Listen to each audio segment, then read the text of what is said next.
Amen. Asante.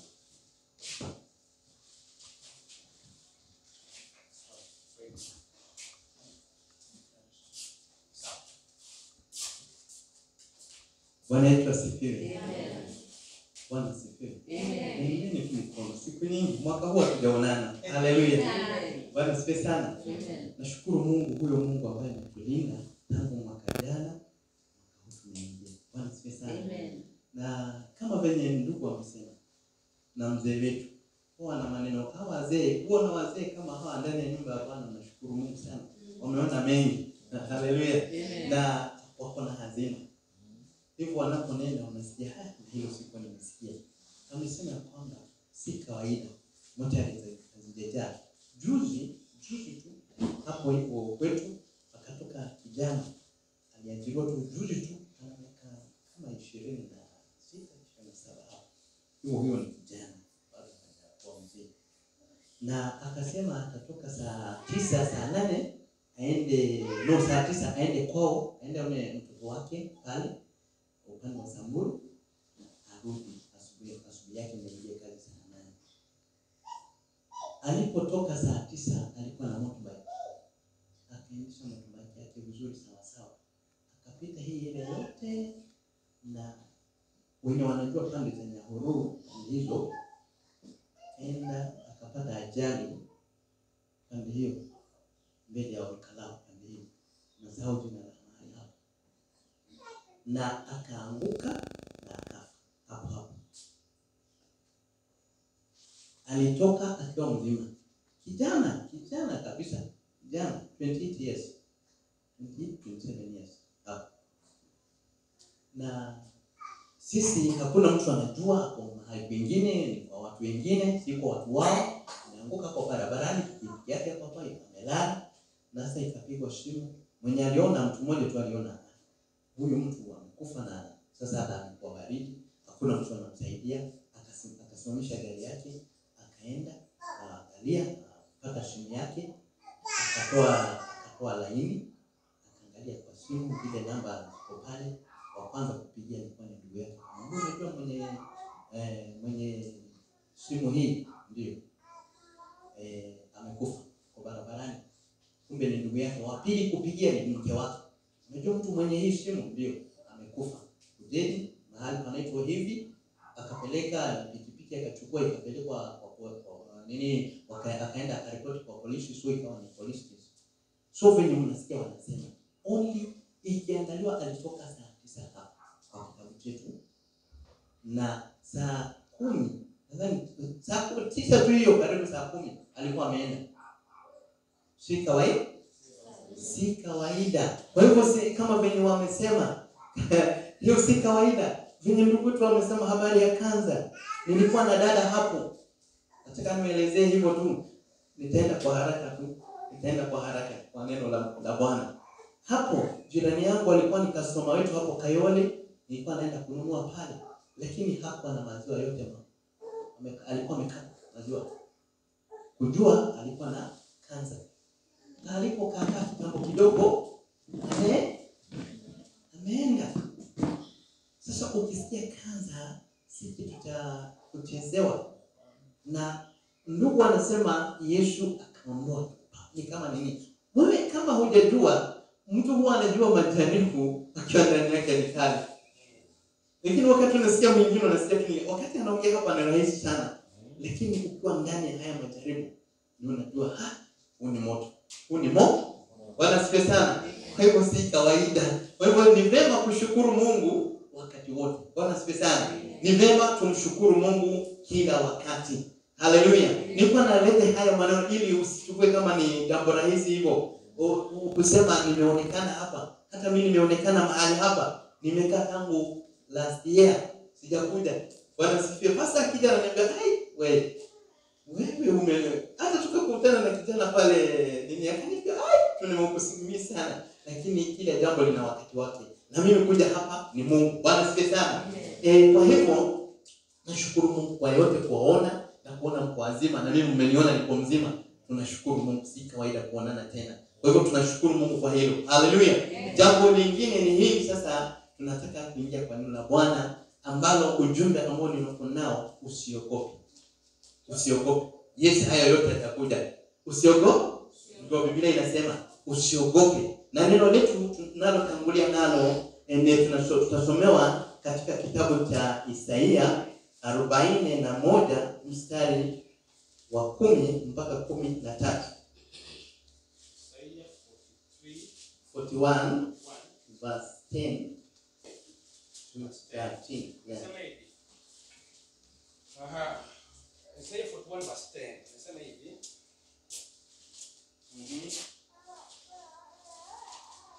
Nisapata wote. Isaia 41 verse 10. Usiogope, kwa maana mimi ni pamoja nawe. Usifadhaike, kwa kuwa mimi ni Mungu wako. Nitakutia nguvu, na kusaidia, na kushika kwa mkono wa kuume wa haki yangu. 11. Tazama, wote walioona hasira juu yako watatahayarika na kufadhaika. Watu washindanao nawe watakuwa si kitu na kuangamia. Utatafuta nawe watakuwa si kitu. Watakuwa kama kitu kisichokuwa. Wale waliofanya vita juu yako, lakini kwa kuwa mimi Mungu wako, nitakushika mkono wako na kwa kuume, nikikwambia usiogope, mimi nitakusaidia. Amen. Bwana sifiwe. Usiogope. Uoga ni nini? Bwana sifiwe. Uoga ni nini? Maana neno la Mungu limetuambia usiogope. Kwa nini unaambiwa usiogope? Bwana sifiwe sana. Yesu aliwaambia mitume wake ya kwamba duniani mnayo shida, lakini jipeni moyo, nimewaombea. Kuogopa. Walikuwa wameanza kuogopa. Kuogopa. Sasa akienda, tutakaa namna gani? Itakuwaje? Haleluya. Bwana sifiwe sana. Sasa hivi uko katika hiyo hali. Uoga ni nini? Nani hata tuelezwa na kina baba zetu hapo. Uoga ni nini? Amen. Uoga ni kitu mbaya. Kitu mbaya.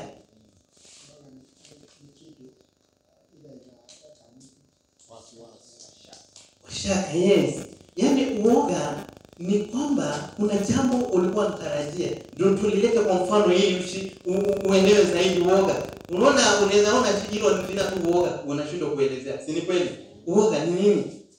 Ni kwa mfano umeambiwa sasa mimi nichukue mimi. Nikiwa mahali kulikuwa kunaitwa Njoro, nilikuwa nimekomboa nyumba na tukaandikiana, ukipitisha tu tarehe 10 vitu vinakuja vinachukuliwa vyote na vinaanza vinauzwa. Agreement. Hiyo unaona wamebandika hivi, wani kali sana. Ndio unasikia vitu vimechukuliwa kwa bei ya pesa kidogo, vinauzwa na auctioneer kwa pesa. Kwa hiyo pesa tu kidogo. Vitu vyako ni vya pesa mingi. Sasa imefika siku tarehe 30 sijapata pesa. Nimeanza kusikia namna gani kuna jambo baya litanitendekea. Sasa hapo ndio ninaanza, kama sikuwa naomba mara, yaani nilikuwa naomba tu ile our Father who art in heaven, ninamaliza nasema amen, naondoka. Sasa hiyo utaanza kunisikia.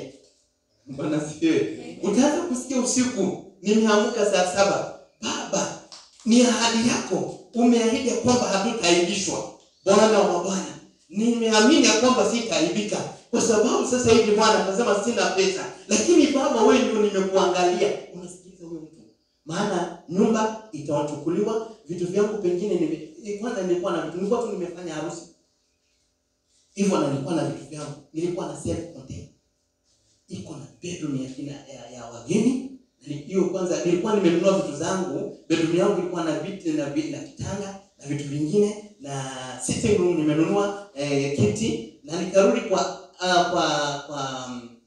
pre-wedding nikapewa dining table na vitu vyake 4. Nikarudi siku ya harusi nikatengenezwa kiti kingine na meza iko na watoto. Kitu sijaona. Halafu bedroom nikarudi kwa kitanda kingine na mattress na mablanketi iko kwa bedroom ya wageni. Sasa mimi niko hapa, nimekuwa nasikia maisha. Sasa sijawahi fika maisha kama haya. Sasa niko sawa. Sasa imefika mahali vitu vyangu vinaenda. Alafu nyumba inafungwa, unaambiwa toka. Unatoka tu hivi. Hivi tu, unaona kwenye hivi niko hivi. Na sasa nilikuwa nimepewa vitu vingi vimejazwa bedroom. Nilikuwa nimebeba na mkokoteni kwangu kwa mbali na kanisa. Mkokoteni ulikuwa umejaa vitu vimepewa hivi, kwa mnaona harusini kwenye huko. Sasa nilikuwa nimetoa tu vitu chache tu, mara ni mimi na mke wangu. Ni wawili, sio hatutumii vitu vingine. Vingine vyote nikaweka kwa kona. Hivi vimejaa hivi mpaka hata sikuangalia. Nilihesabu tu, nilikuwa nahesabu 1 2 3 4 5 10 naondoa. 10 naondoa, 10 naondoa, nikapeleka kanisani kama fungu. Sasa siku imefika, sina pesa. Nitafanya nini? Sasa huo ndio uoga. Sasa unaanza kuona sasa uoga penye wewe unakuja. Kuna jambo baya likanitendekea. Sasa ni mwanzo kuomba. Praise the Lord. Lakini sasa uoga ni wakati unapoona kuna jambo baya linakutisha. Kama hivyo, ndugu alikuwa na uoga. Hajui ni nini hii. Ni nini hii? Anaanza kufikiria, je, ni kansa? Je, ni nini? Na kama ni kansa sasa nitakufa. Ule uoga ukamshika.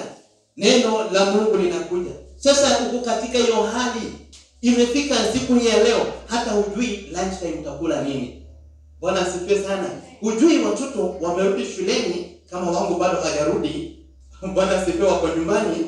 Haleluya. Hujui hauna pesa wataenda na nini. Bwana asifiwe sana. Sasa ndio hiyo hali imekupata. Umeasikia kazini kumeandikwa tunaanza kuchuja watu. Bwana asifiwe. Ndio huo uoga sasa. Haleluya. Bwana asifiwe. Lakini neno la Mungu linakuambia hivi, usiogope. Usiogope. Ndivyo Biblia inatuambia, usiogope. Kwa nini usiogope? Kwa nini usiogope? Kwa sababu huyu Mungu ambaye ni Mungu aishiye milele. Neno lake katika Zaburi 12 mstari fulani hapo inasema kwamba neno lake limejaribiwa mara 7. Haleluya. Ni hakika litatimia. Vile amesema bila shaka atatimiza. Kwa hivyo amesema usiogope, maana mimi nitakusaidia. Haleluya. Biblia inasema watakaojua Mungu wao wataendelea kuwa na nini? Hodari, na watatenda mambo makubwa. Hao watakaojua Mungu wao wataendelea kuwa hodari na watatenda mambo makubwa. Bwana asifiwe. So umemjua Mungu vizuri. Huyu Mungu amekwambia sasa usiogope. Hiyo hali yako sasa mimi ninaiangalia. Biblia inasema tazama, ninawawazia mambo mazuri. Ninawawazia mambo mazuri, kuwapa mwisho ulio na mafanikio. Bwana asifiwe sana. Kuna mambo mazuri Bwana ametuandalia. Haleluya. Kwa hivyo usiogope. Kwa nini? Neno limesema namna gani hapo? Haleluya. Kwa nini usiogope? Kwa sababu Bwana amesema. Ni nani amesema? Ni Mungu. Huyu aishiye milele amesema. Bwana asifiwe. Ujue anasema ya kwamba mimi si mtu niseme uongo, wala mwanadamu nikajute. Unamjua huyo ambaye amesema hivyo, ya kwamba tazama, Mungu si mtu aseme uongo, wala si mwanadamu ajute. Iwapo amesema atatenda, iwapo amenena atafikiriza. Bwana asifiwe sana. Anasema nikakusaidia. Sasa mimi nyumba yangu ilifika mahali hata nilikaa miezi 8 nyumba imefungwa. Baadaye nikapigiwa simu, wakora waliingia wakavunja kufuli, wakaiba zile zawadi zote, wakarudi wakaiba cushion zote. Unasikia? Alafu nyumba ikafungwa. Vizuri, unajua venye waliofanya ni werevu sana. Kuna kijana wa pasta, nilikuwa nimemwacha, nilikuwa nimeenda kwetu Masaini, nikaacha kijana wa pasta aniangalie nyumba yangu. Sasa alikaa siku chache akarudi kwao. Sasa hizi kufuli price hapo ndio nilikuwa naye. Ni zile nyumba nini yake inafungwa hivi, unaweka kufuli hivi. Unaona? Sio hizi zenye unaona kufuli tu ikiwa nje. Tunazijua hizo nyumba milango ya kitambo. Sasa alikuja nyumba yangu ilikuwa ya kwanza kabisa kwa ploti hiyo. Akaingia, akakata ile kufuli, wakaingia. Wakanunua kufuli nyingine mpya kama hiyo. Ikabandikwa mahali pale. So, kijana wa pasta alikuwa anafungua gate hivi, anaangalia kufuli anaona uko sawa. So waliiba, wakaiba. Sasa wakati alifikiria hata niingie ndani, niko na funguo ya Kristo hapa. Ni kama hii. Sasa alipoingia afungue nyumba, najaribu maeno haingiani. Nashinda na hizi anaangalia tena. Na hizi ndio ile kufuli. Kujaribu haingiani. Kumbe wao ni werevu, walitoa ingine wakaika ingine. Sasa wao wanakuja ni kama kwao usiku, wanafungua vitu vizuri, wanaingia wanatoa. Nikapigwa simu nikaambiwa. Sasa alikuwa hivi, alipozunguka nilikuwa nimeweka curtain kama hii nyuma. Akafanya hivi. Kaona mattress hakuna. Ndio huko kumebanua. Akaenda kaita wazee wa kijiji na nini akaripoti. Kufunguliwa hakuna vitu. Imebaki tu kitanda ya kwangu. Kitanda iko, vitanda viko, lakini mattress imeenda na cushion zote za viti zimeenda. Kila kitu kingine yote imeenda. Sasa walikuwa wanakuja kuchomoa polepole. Sasa ilipofungwa, mwenye nyumba naye alipokuja, my wife aliporudi huko, akasikia tu amerudi. Kuja kwangu, akaingia, akamwambia chukua pesa zangu. Na hiyo tulikuwa tumeweka duka huko. Ninaanza kujenga, tumelima tukaweka duka. Tulipolima tena, akasema anaenda kuona nyumba yangu. Sasa ni wanaambia tuongeze hii duka bwana. Anasema hapana, mimi naenda. Kampatia hizo pesa akaenda. Kamwambia basi enda ununue na ulipe nyumba. Alipoenda hakulipa nyumba. Shetani naye wanachezea watu wa Mungu. Akapata mtu wako na duka huko akamkopesha pesa. Naye mwenye nyumba, lete pesa zangu. Sina. Akaambiwa toka. Akijaribu kuingia bedroom, akaambiwa toka. Na alikuwa na mtoto mdogo. Walinipata akiwa tu na baby show ile alikuwa naye kwetu Masai. Bwana asifiwe sana. Kila kitu kikae. Bwana asifiwe. Mnasikia hiyo habari? Nimerudi zero. Kutoka huko nimerudi zero. Sasa pale nyumbani nilikuwa nimepewa ni kitanda ya kuomba, kiti ni ya kuomba zile za kutengeneza hivi. Sasa mimi nimerudi nyuma. Bwana asifiwe. Lakini Mungu amesema namna gani? Usiogope.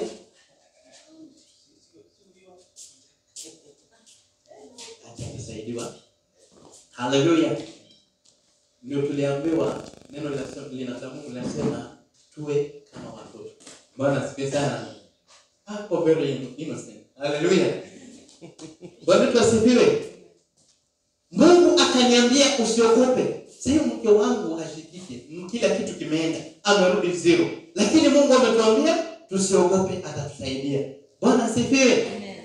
Sasa wapendwa, neno limesema Mungu si mtu aseme uongo. Akaniambia neno linasema kwamba vyote vilivyoliwa na tunutu na kutu nitarejesha. Haleluya. Amesema namna gani? Haleluya. Amesema nitarejesha. Bwana tuasifiwe sana. Nitarejesha vote vilivyoliwa na tunutu na kutu. Bwana asifiwe. Nitaendelea kumngojea Bwana. Maana amesema hapo, kama ukisoma hapo amesema for I am with you. Mimi nipo pamoja nawe. Mimi nipo pamoja nawe. Sasa wakati wote unapoingia katika hali kama ile, ujue kwamba Mungu yupo pamoja na wewe. Haleluya. Na unajua ni nani ambaye umemwamini. Ambaye si mtu aseme uongo, wala si mwanadamu ajute. Venye amesema atatenda, ameahidi atatimiza. Bwana tuasifiwe sana. Jambo la kwanza ni hilo, ya kwamba usiogope. Kwa nini? Bwana yuko pamoja na nani? Na wewe. Jambo la pili, ya kwamba yeye ni Mungu wako. Yeye ni Mungu wangu. Yeye ni Mungu wako. Paulo akasema, ninamjua ninayemwamini. Sasa wewe ni ujitahidi sana umjue Mungu, na utakuwa na amani. Hutatetemeka, hutaogopa. Hata hali ikiwa namna gani, hautatetemeka, hautaogopa, maana yeye atakusaidia. Wakati wa corona Ilipofika, ilikuwa tu hapo Simba Lodge, nafanya kazi ya watchman. Na ikawa imefika siku watu wanaenda nyumbani wote. Mimi nilihama kwetu, naishi hapa town. Kila kitu ni kununua. Mpana sipewe. Na imefika sasa hapo. Wengine si mnajua walijitia kitanzi.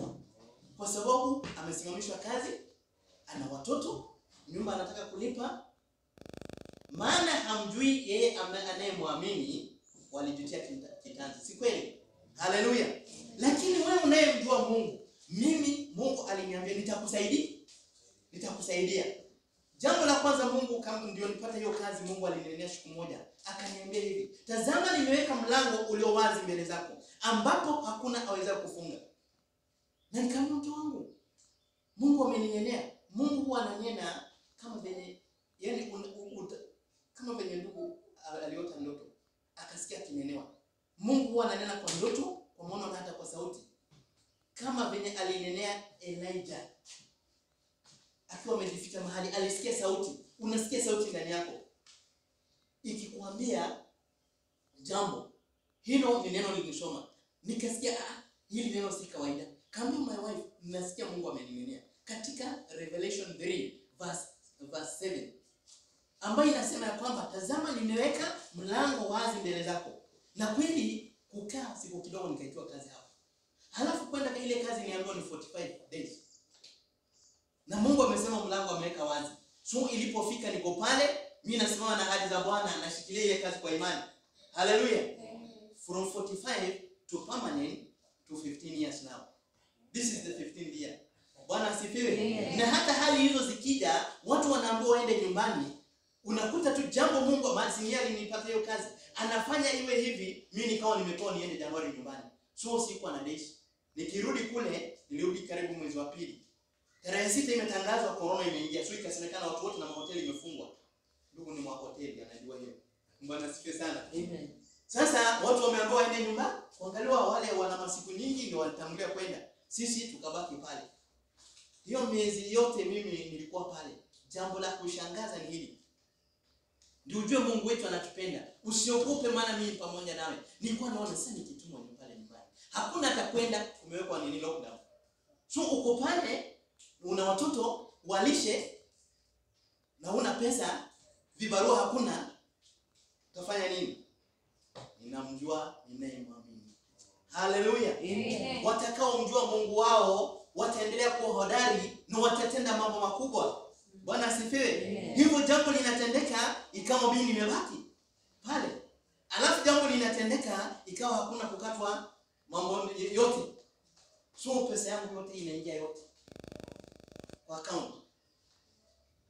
So ninalisha watoto wangu vizuri. Wakati huo sikuwa nimeweka gate.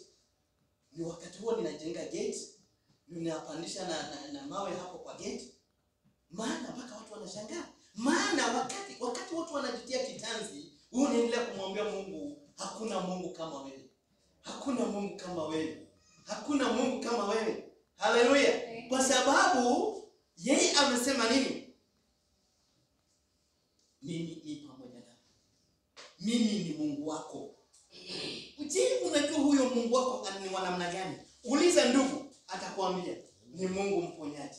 Alimponya na kanza. Haleluya. Mimi naye roho ninasema ni Mungu mwenye kulisha na kulinda. Alinipatia kazi, ninalisha watoto wangu wanakula. Juzi nikawa na uoga mwingi. Sisi ni wanadamu, tuko katika huu mwili. Mbona asifiwe? Neno la Mungu na ndio ni vema kurudi kwa neno la Mungu mara kwa mara. Neno la Mungu linasema usiogope. Na mimi nimeogopa. Sasa mtoto wa 3 anaingia form 1. Na ndio wawili high school. Na sina pesa. Nikaanza kuomba. Naomba Mungu, Bwana naomba. Anaitwa Neema. Naomba Bwana unitumie msaada kwa Neema. Naomba Bwana majeshi. Bwana, unajua utasikia za wakati mtu amekikiwa. Pale ndio kwa sababu kukikiwa. Utajua wakati ameguzwa. Sasa ndio utasikia maombi imeongezeka. Alikuwa unakuta hapa kanisani anaomba yeye ndiye analia sana. Haleluya. Maana ametajiwa mahali. Nimeanza kuambia Bwana, hata ninakosa kukula, ninaomba nikiwa nimeketi kwa nimekalia kitanda yangu hivi, kasikia sauti inaniambia, nitasomesha Mark na Neema. Kwanza sio Neema, nitasomesha Mark na Neema. Mark ni mkubwa wake, alikuwa form 2 by then.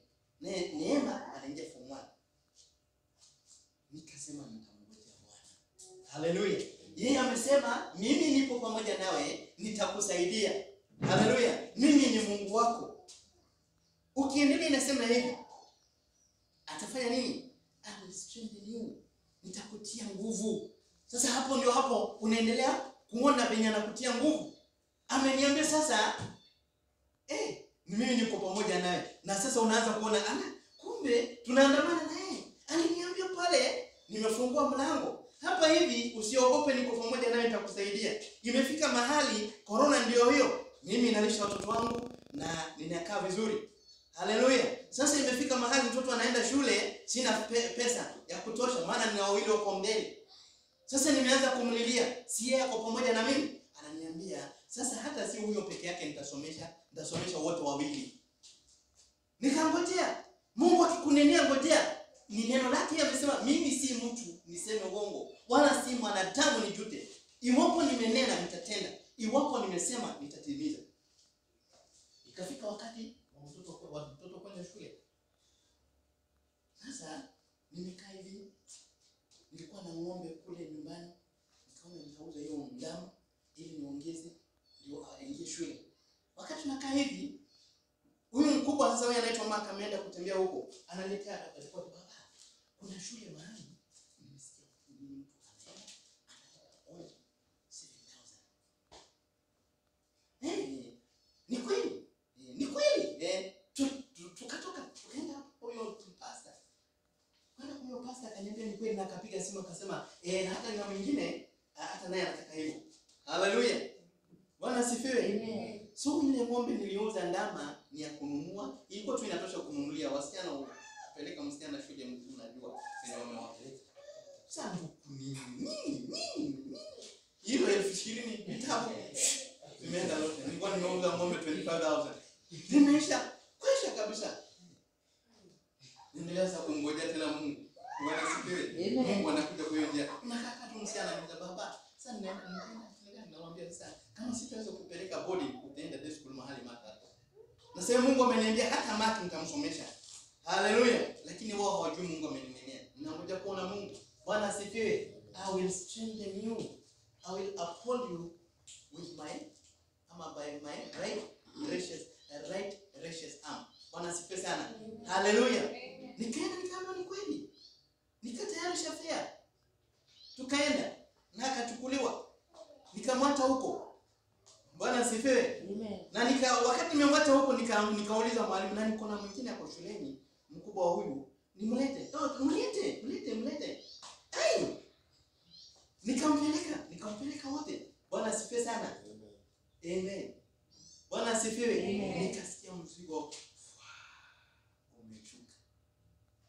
Nitakusaidia. Bwana atasaidia. Usiogope, maana mimi ni Mungu wako, ni pamoja nawe. Nitakusaidia. Nitakushika kwa mkono wangu. Nitakusaidia.